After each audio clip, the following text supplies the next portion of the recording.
Hello guys, hello Pisces. Welcome dito sa aking channel, Kapalaran 888. Welcome guys.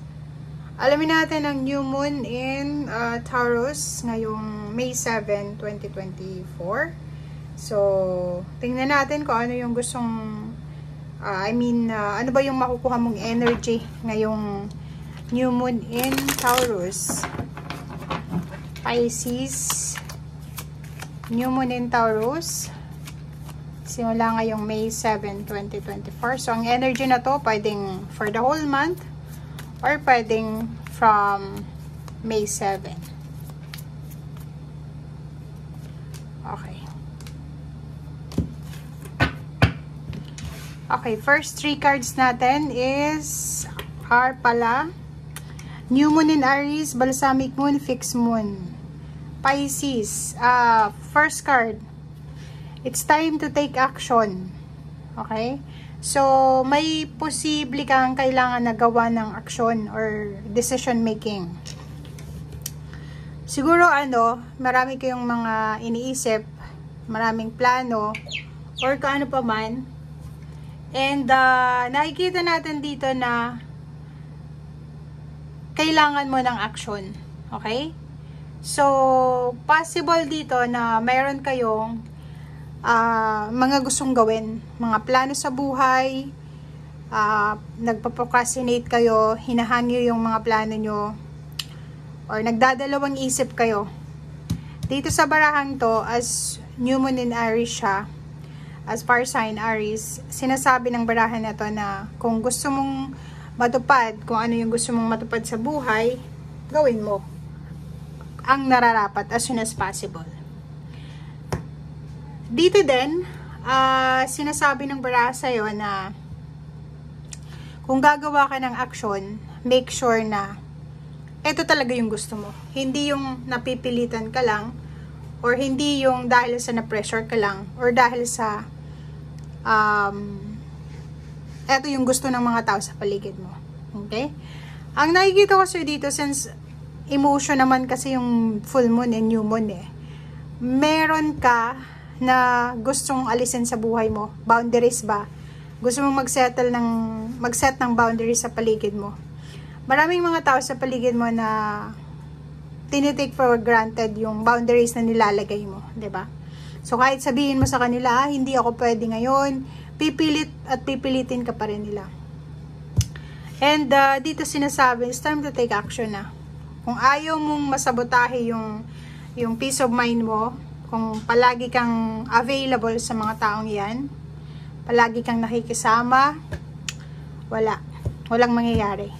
And balsamic muna, time for healing. So, yun, kailangan mo nang i-prioritize yung healing sa iyong sarili, emotional, financial, spiritual, psychological, lahat ng klase ng kagalingan sa buhay mo.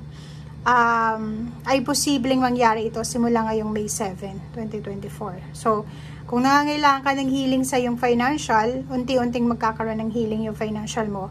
Emotional, psychological, ganun din. And fixed moon, hold your vision. Dito siya, 'di ba?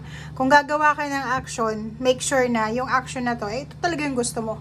Ito talaga yung decision making na alam mo na galing mismo sa iyo. Hindi galing sa mga kamag-anak mo, sa mga tao sa paligid mo na pinipressure ka.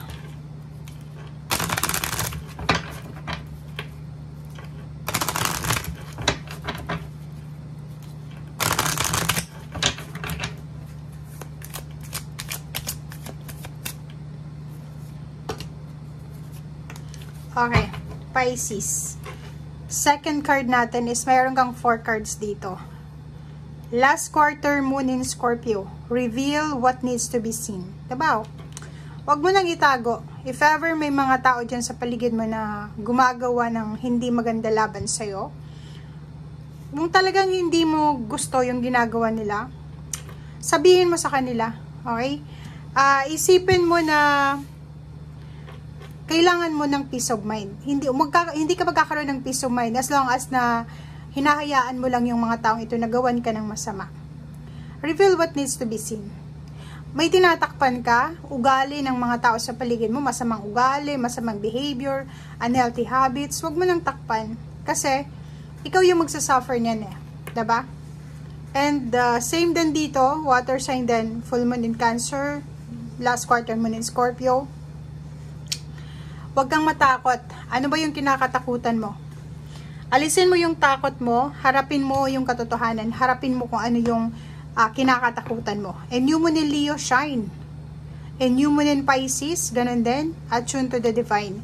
So sinasabi ng baraha, common ito sa lahat ng Pisces. Sa lahat ng Pisces pwede makaka-resonate dito, di ba? Na kahit like sa usaping emosyonal, palagi kang nagpaparaya, di ba? Yung energy nyo eh, magpaparaya ka, isa-sacrifice mo yung own happiness mo para sa happiness ng ibang tao, especially ng family and friends. Dito sinasabi ng baraha sa'yo na, nako, wag mo nang balikan yung dati mong ugali na hinahayaan mo yung ibang tao na mag-shine, samantalang ikaw na andyan ka sa likod, support ka. Pero pagdating ng araw, yung supporta mo, baliwala yun kasi hindi nila yun ma-appreciate. So dito hayaan mo mag-shine ka, 'di ba? Hayaan mong mag-shine ka.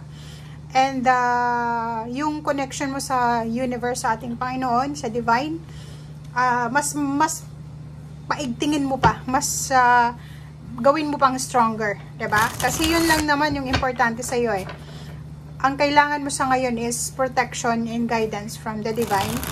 And hindi mo kailangan ng pressure ng mga tao sa paligid mo. And as much as possible, umiwas ka kasi alam mo ba, sa panahon ngayon, lalo na sa inyo, kasi kayo, mga empath kayo yung maapektuhan ng sobrang mapaglaro, mapagsamantala, mapaglinlang na mundo sa ngayon. Kayo yung kayo Pisces yung posibleng mapagsamantalahan ng mga taong ito. So, make sure na alam mo yung diskarte dito. Okay? Kailangan mong baguhin na kung ano yung mga nakaugalian mo. Prince of Cups. Nakikita natin dito na relationship, pwedeng may darating na relationship ngayon na new moon. Pwedeng yun yung i-offer sa'yo, new friendship, acquaintance, or new protection, new support. O ano pa man siya, comment down below if you are resonated dito. Hierophant. If ever man may darating sa'yo na love life, posibleng ito talaga, kung single ka ngayon, kung may love life na darating sa'yo, ito ay magdadala sa'yo ng stability and partnership. Aabot ito sa kasal. Okay? And nakikita ko rin sa'yo dito na may mga Pisces dito na may hinihintay sila. Nasa waiting period sila ngayong buwan ng Mayo. Malapit na, may hinihintay ka. So, kung ano man ito na hinihintay mo, sinasabi ng barahan na ito ay magdadala sa'yo ng sobra-sobrang passion, excitement, and at the same time, happiness for a one. So, nakikita ko sa'yo dito na Pisces, ang ganda. Tingnan mo yung baraha mo. You are protected, you are guided. Maraming mga tao ang pwedeng tutulungan ka sa kung ano man tong pinagdadaanan mo, emotional, financial, or spiritual, or psychological. Nasa waiting game ka, naghihintay ka, kung ano man ito. It's either kung ano man tong tinatrabaho mo. Nasa, waiting game ka, nasa waiting time ka para sa harvest season.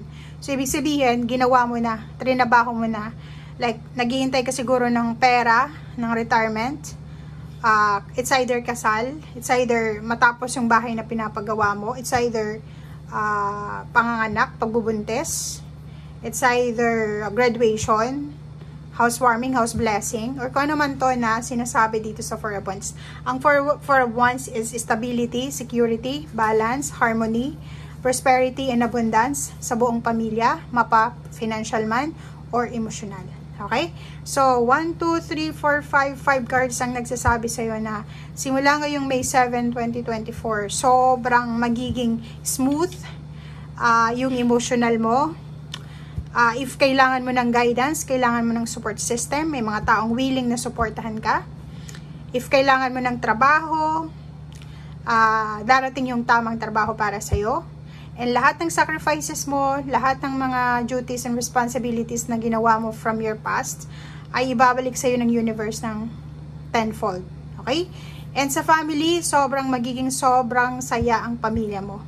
Kung may asawa ka, may live-in partner, may girlfriend, may boyfriend, nakikita natin na pareho kayong sobrang grateful, thankful, blessed, feeling blessed and contented. Okay? So, thank you guys and see you again. Bye!